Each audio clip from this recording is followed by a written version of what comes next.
মোৰ ডক্টৰ হিমন্ত বিশ্ব শৰ্মালৈ মুকলি প্ৰশ্ন। মই আকৌ কৈছোঁ, অসমৰ মুখ্যমন্ত্ৰী ডক্টৰ হিমন্ত বিশ্ব শৰ্মালৈ মুকলি প্ৰশ্ন।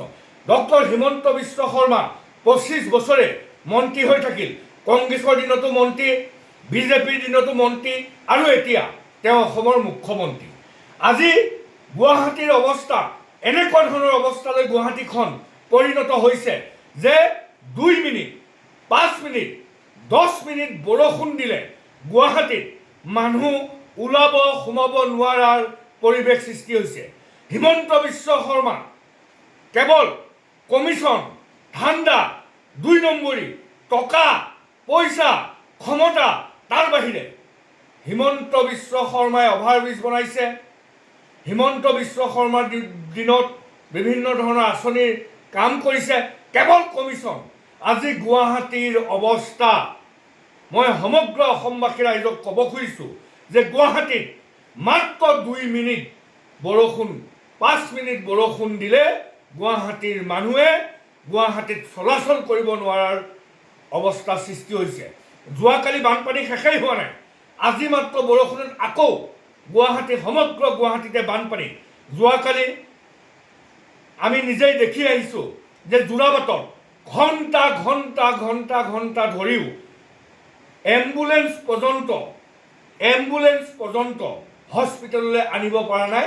এনেকুৱা দুৰ্যোগ গুৱাহাটীত হিমন্ত বিশ্ব শৰ্মাৰ চৰকাৰৰ দিনত দুৰ্যোগ নমাই আনিছে। কেৱল কমিশ্যন, ধন, টকা পইচা, ক্ষমতাৰ ৰাগিত কেৱল কমিশ্যনৰ অংকত আজি গুৱাহাটী সম্পূৰ্ণৰূপে অচল অৱস্থা কৰিছে। আমি দাবী উত্থাপন কৰিছোঁ, হিমন্ত বিশ্ব শৰ্মা আপুনি 25 বছৰে অসমৰ মন্ত্ৰী হৈ থাকিলে, 25 বছৰে লুণ্ঠন কৰাৰ বাহিৰে আপুনি একোৱেই নকৰিলে।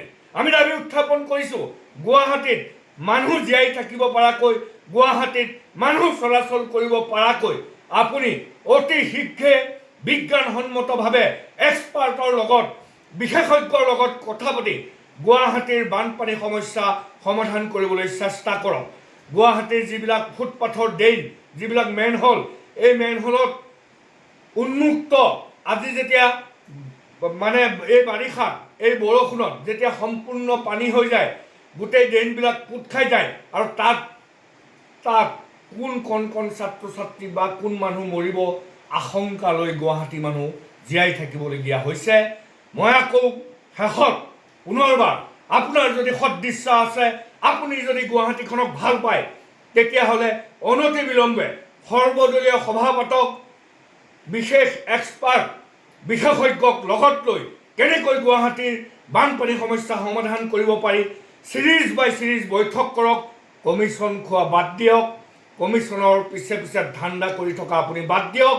গুৱাহাটীখনৰ প্ৰতি যদি আপোনাৰ দায়বদ্ধ আছে, তেতিয়াহ'লে আমি গম পাম যে বানপানী সমস্যা সমাধান কৰিবৰ কাৰণে, নিৰাময় কৰিবৰ কাৰণে আপুনি চেষ্টা চলাব। নহ'লে আমি আপোনাক কেৱল কমিশ্যনভোগী দালাল হিচাপে আমি গণ্য কৰিবলৈ বাধ্য হ'ম। ধন্যবাদ। ইনকলাব জিন্দাবাদ।